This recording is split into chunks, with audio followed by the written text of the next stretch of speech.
Hi friends, ఈరోజు మానసదేవి టెంపుల్కి అయితే వచ్చాము. చాలా మంది ఉన్నారు చూడండి.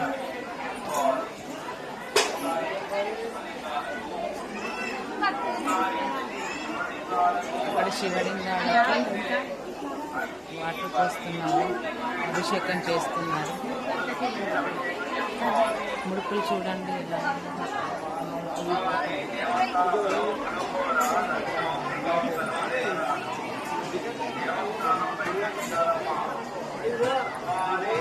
హాయ్ చెప్పు,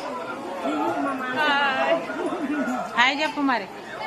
హాయ్ అన్ హాయ్ చేయు. చూడండి ఫ్రెండ్స్ ఎలా ఉన్నారో జనాలు, చాలా మంది ఉన్నారు. తెంపినా